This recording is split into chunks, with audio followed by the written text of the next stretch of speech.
Alright, hello everyone, welcome back to the Cardiac Cats YouTube channel. We are getting closer to our third round selection, so it is time to stream this. Might be a potential move up, we never know. So, definitely felt like we had to get this started.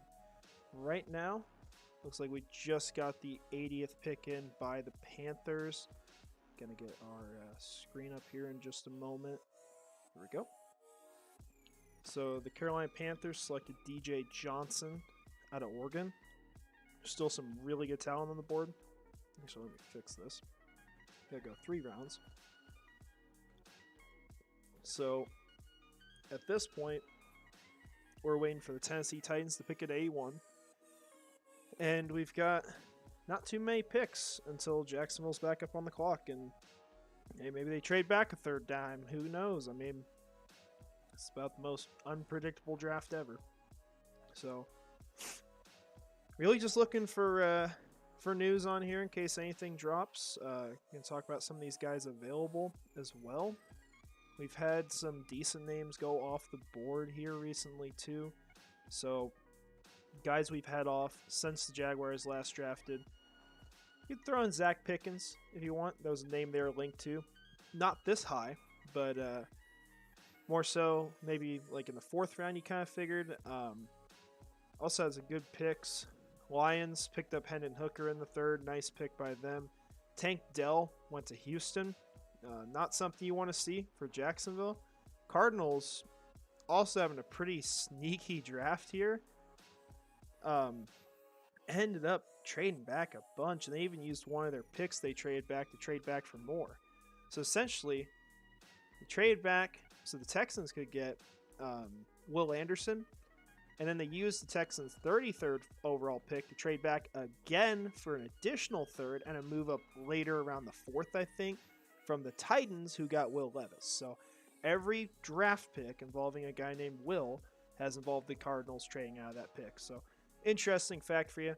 Also had a little bit of a run on receivers. Jalen Hyatt, Cedric Tillman. Zach Harrison also off the board. Guy I would have loved in Jacksonville, but, you know, ended up going. And then get some weird stuff, like Tucker Kraft going to Green Bay after they just picked up a tight end in the 2nd with Luke Musgrave. So get things like that. And then I think the final notable thing here is Josh Downs going to the Colts. I mean, if you're going to be honest, I think the division has had a ridiculously good draft. I think they've all done pretty well. See if we know who the Titans pick is here. I'm sure we probably can see something. Oh man, I'll be honest, I'm going to be following this a little bit here, hoping for the Panthers to pull that one out. So just going to forewarn y'all a little bit. Doesn't look like we've got anything on the Titans pick yet, so still waiting on that sucker. Man, how much? I apologize. It's important to me. I want to actually watch this. 5 minutes. Okay. Hopefully they can hold on. So Jacksonville gonna be picking here not too long. Titans are announcing their selection right now. We've got, as of now, 88th overall selection in the 3rd. This will be our final pick of the night, barring a trade-up, of which, I'll be honest, they have plenty of picks to do that if they want. Plenty on the board for them. But this will probably be the last one of the night. They've also got 3 in the 4th, 1 in the 5th now. They've got 1 3 in the 6th, and 2 in the 7th. So they're really stocking up on picks at this point in the draft. Definitely done a ton to do that. Funny enough, the pick they got back at 160 almost looks like it was theirs before. I think it's a slightly different pick, so I don't think that matches up. See who the Titans got. Might be able to view that now. Apparently it's like impossible to find this information. Should be on here now. Yep, okay. So let's see who they got here. Tennessee Titans at 81 take Ty Spears. Maybe that's the Derrick Henry replacement. You just got to beg for that, right?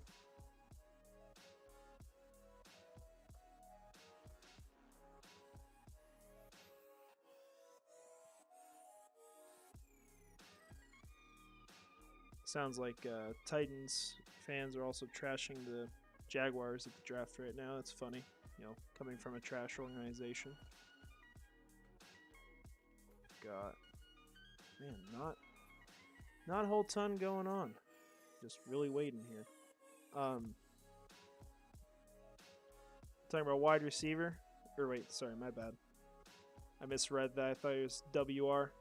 I would love to see a wide receiver, though. I will say that. That'd be fine. But there are bigger needs on the board at this point. Like, we're talking about defense, perhaps. Oh, man. I think at this point... Here, I doubt the Bucks haven't picked. So, I mean, looking at this point... For Jacksonville, man, I mean... Antonio Johnson would be pretty badass at this point. You could even talk about Adetomiwa Adebari. Clark Phillips would probably be my selection if I was choosing, because I think he fills inside and outside. And as much as we trash Keely Ringo, at 88 overall, would you take the man? Yeah. Yeah, it's fine. Like, that's where you're not going to worry about it. So, I really think corner makes the most sense.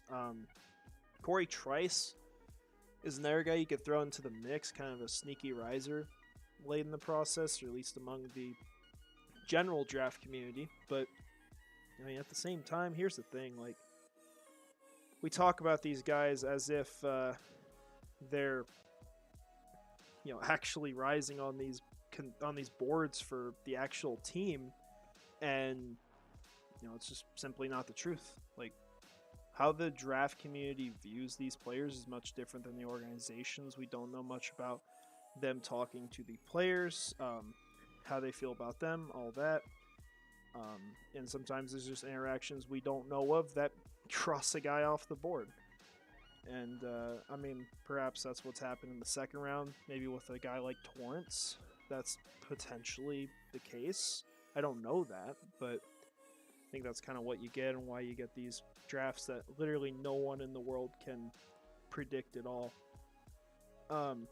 Tampa Bay Buccaneers just made their selection. Unfortunately, took a player that would be pretty nice, Yaya Diaby, out of Louisville. So that's kind of frustrating. And yeah, I get it, guys. It's a little frustrating to look at this draft right now, especially if you don't know much about the players. I mean, I like Anton Harrison in the first round. I can defend that very easily. It makes a ton of sense to me. But part of the condition on that is that the Jaguars find a way to address the defense after. And they've still got to do that. So right now it looks awful, right? Like, they have not fixed their biggest problem on the team. But Anton Harrison is a hell of a pick. Like, you're getting a really great offensive tackle. You're replacing Cam Robinson. You're going to get out of that cap hit. He's going to cost less this year already because of the suspension. And you're feeling pretty good about that. So I like that pick. You also made the Bills give up a fourth to get a guy I think was going to be there still at 27 for them. So you stole that from them. That could be a good pick in the fourth round, seeing the players that are falling right now. And then with the Bengals and the Chiefs, I think Anton Harrison would have been selected over their guys potentially. I don't know about the Bengals maybe. I do think there's an argument, but obviously Miles Murphy was a very highly ranked prospect. But for the Chiefs, I think they would have taken Harrison for sure. He was the guy that I felt like would be the best pick for them in the first round, and they weren't able to make it. What have the Chiefs been able to do at tackle since then? Nothing. They have Jawan Taylor and Lucas Niang because of that. So I can look at that pick and defend that, right? The second one is where it's harder because they didn't want Osiris Torrance at 56. That's where it gets difficult. And there's a reason for that we don't know. and that's hard to come to terms with because to us, like, that's a guy who could have been good enough at 24. But clearly, for some reason, he's not to the Jaguars, and they went with Brendan Strange, a player that, apparently it was just Chris Sims who thought he should go around this range. That's the only guy I've found so far that, thought this was a really dang good pick. But I see why they picked him. I think he's a good fit for the offense, for the Doug Peterson scheme, and he's also a pretty underrated blocker. So he's going to be a nice tight end too for this offense. Maybe you get more out of him eventually, but that's what you get out of that pick. Was there a better player on the board? Probably, when all said and done, but I trust him with tight end. That's a position where I can 100% understand them going a different route than what I want, because it's not like Doug Peterson doesn't know what he's doing with that. So that's just how I look at it. We got 2 more picks off the board. We talked about Yaya Diaby already, but we also got Riley Moss off the board to the Denver Broncos. So we're getting closer now. We got 4 selections left. And still got good players here. I mean, like I said, I think Clark Phillips. I mean, if you get him in the 3rd, that's disgusting to be able to land him there. And I think you're, not as concerned about your issues from earlier with the positions you're going after. You felt like you could go after, maybe corner instead, or heck, some people may say edge. So, yeah, that's kind of where I'm at on it. I think he's the best pick. I would have accepted him at 61 very easily, but this is really good value for him, and I think he fits the kind of player they would like. But that's just a guess, and guesswork is pretty inaccurate right now.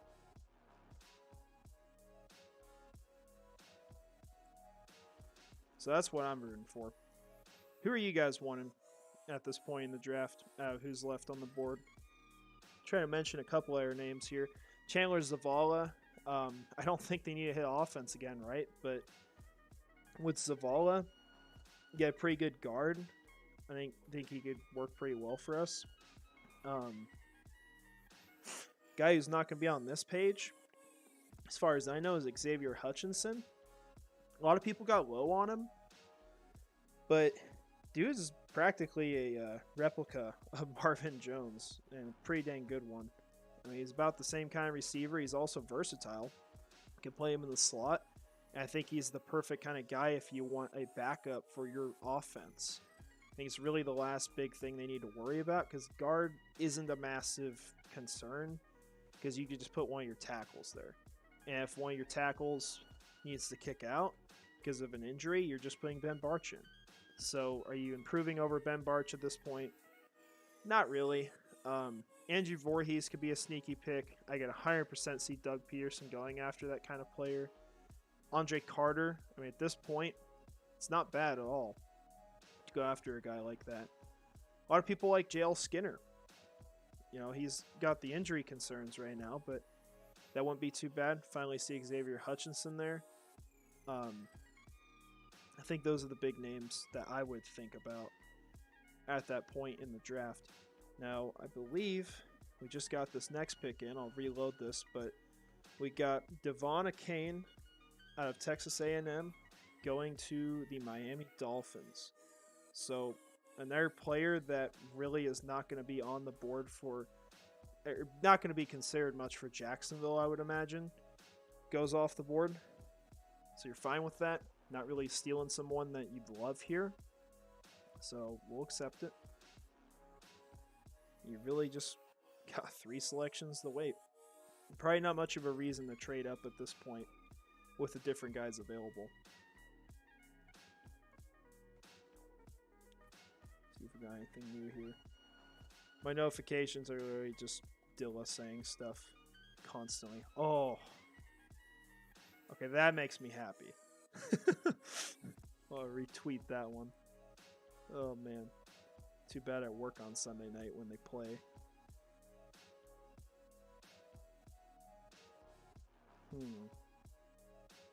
Doesn't look like much has happened. Be funny to see him trade back a 3rd time. I would laugh. I'd also cry. But whatever. I will say this, guys. As frustrating as it's been with the second round, the fourth round should be pretty dang fun. There's so many picks for this team. I mean, at some point, like, even if you don't agree with them, they've got to hit on one of them, in our opinions. There's just too many of them. I mean, this isn't updated right now, but we got, which pick was it? It was from it's from the Bears. They sent their fourth rounder. Which one did they send? I'll look this up. 135, that's right.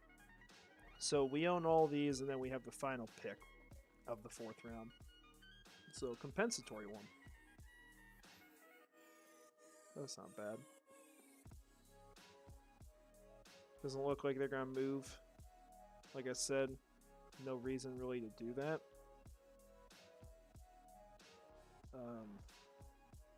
Nothing happening here. Refresh and see if a pick's been made. Looks like it. 85. We've got Diane Henley going to the Los Angeles Chargers. Another pick we're fine with. It's a linebacker off the board. No one you're really too concerned with. So that's fine. And it does look like that, Jake. And it's a fair point. It really does look like that. But if that is the case, then they're lying at their press conferences.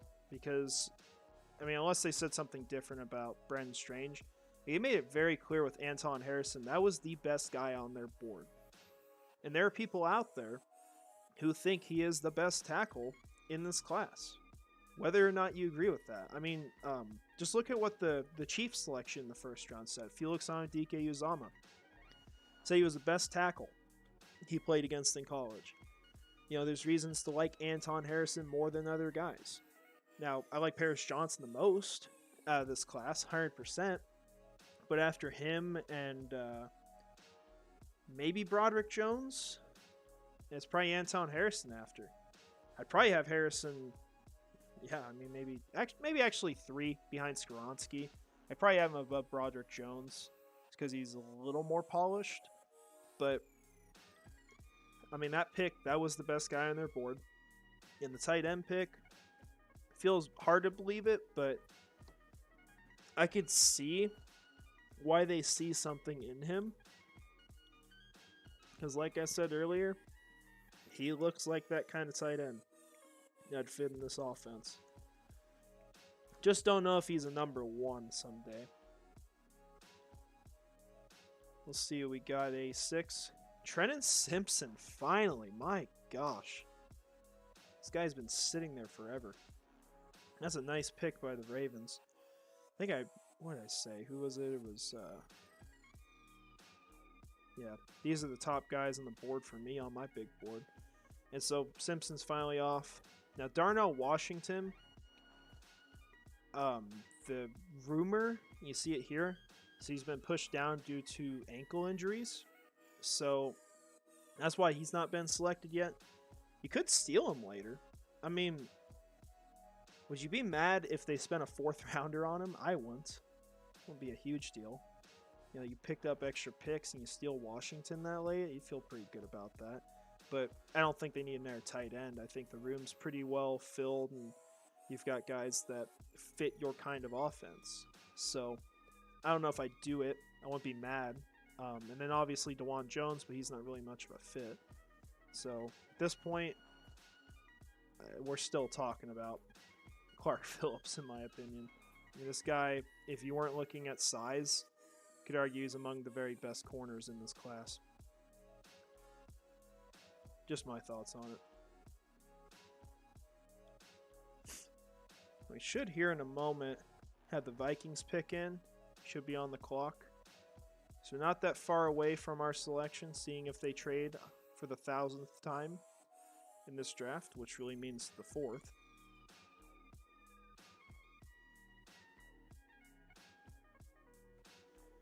Yeah, I agree, Jake. Like, people hate these picks.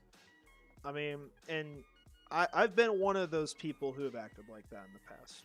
Like, I'm not going to judge anyone for feeling that way. Like, it is really frustrating when you want a guy badly, you don't think he's going to be there, he falls, you feel like it's so obvious he should be the pick, and then he doesn't get selected. But these boards are so radically different for these teams than what our own are. And that's what we learn every year, and at some point, we have to apply that, and we have to simply hope that the team takes the best player available, not just in our own minds, but actually on the field. And every pick they've made, I can see panning out, and I think they're all pretty high floor selections too. It's not like they took a project anywhere. I don't think that Brennan Strange is a project. He's a pretty solid tight end, and even improves your run blocking while getting a guy who's also a really nice receiving threat. So, yeah, I mean, I like it.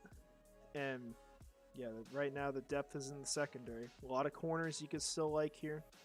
So, we're cool with that. Should have... Heck, pick's probably done by this point. Let's see. Yeah, San Francisco's put the pick in. Don't know who it is yet.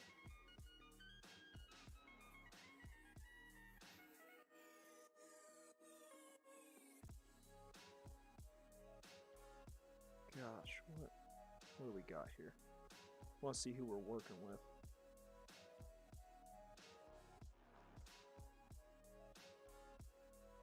Yeah, no information yet.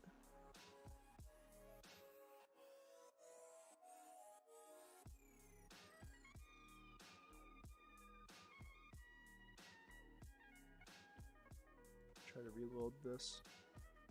Okay, here we go. So, the 87th pick, final player off the board before ours, it is Jair Brown. All right. Yeah, I'm good with that. Not really a guy I had on my board, so that's all right.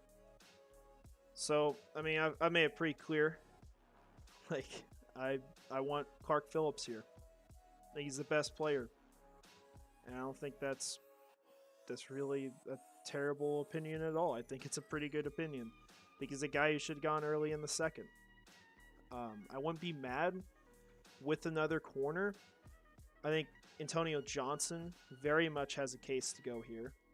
Fits what they need against tight ends on the defense. Improves that a lot.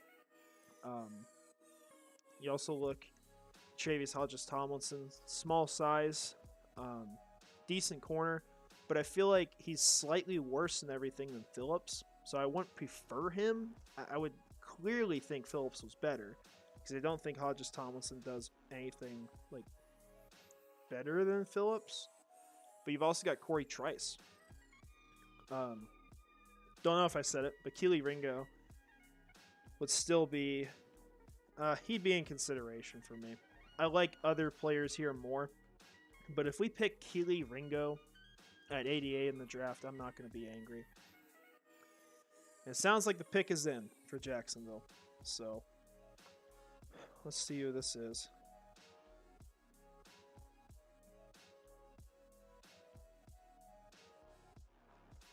Who is this? Sounds like offense. I don't know who it is. I see tank and F defense. So it's not defense. We know that. Who is the pick? Oh, is it Tank Bigsby? Oh my gosh. Wow. What in the world? No defense today. That is insane. I like the name. Gosh dang. I cannot believe that. Let's look at his profile here. So...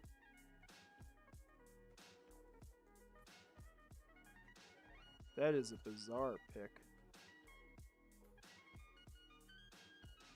He's got to be strong, right? I mean, his name is freaking Tank. We've got, yeah, 4th round projection. I mean, I think he's gonna be a solid running back to throw into the mix. Man, that's such a bizarre pick. I mean, it still feels that way, and this feels like every year of the draft we're talking about every pick just being absolutely bizarre. And what the heck are you doing at running back? Like, because look, we look at the freaking roster of players here. We go to the Jaguars. Actually, hell, I don't need to go on here. Let's go Jaguars depth chart. I mean, Stoop Connor's done, right? Like, there's nothing. He's not going to be the guy.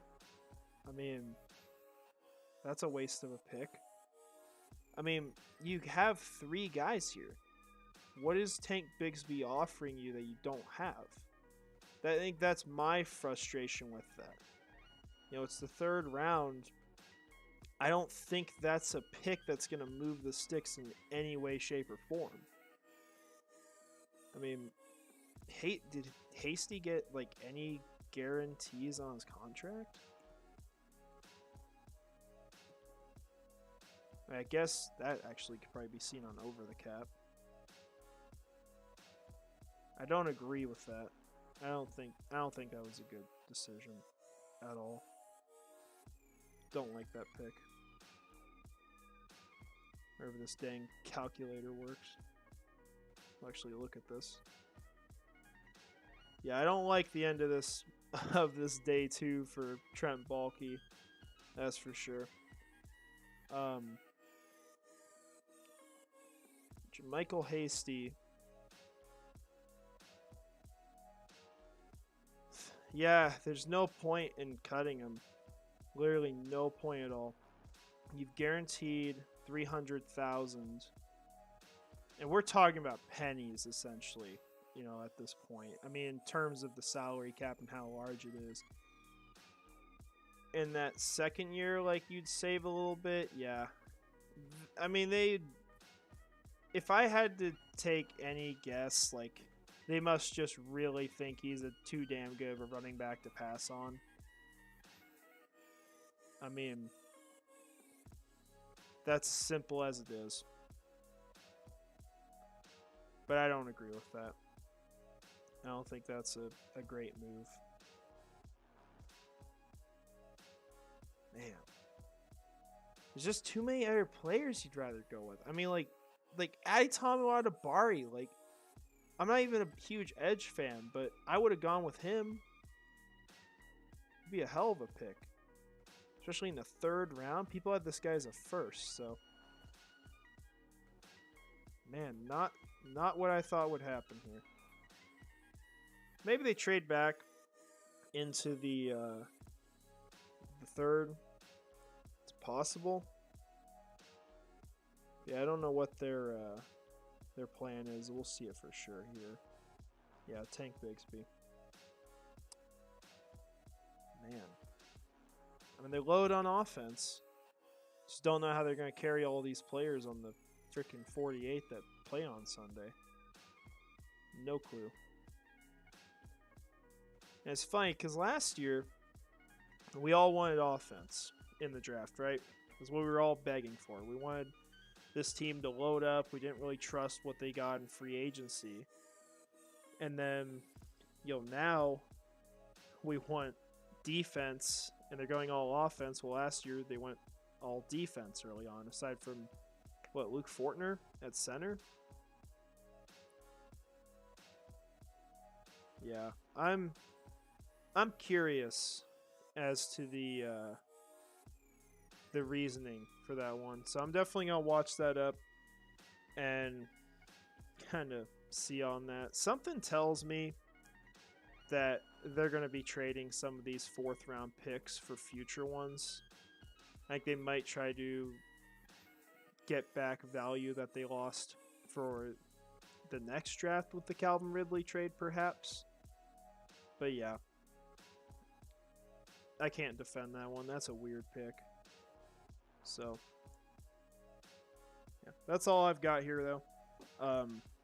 If the Jaguars trade up, making their selection, probably just talk about it in a video after, maybe go live. We'll see. But I doubt they do. Probably going to stay put at this point. So we'll see what happens. But appreciate y'all watching. Tune in for this. Feel bad. Wish it was a different player. But, nothing against Tank Bigsby. I just don't know what his role can be with the team. So we'll learn more about that. But you guys have a great rest of your night. Enjoy the rest of the draft. And talk to y'all tomorrow.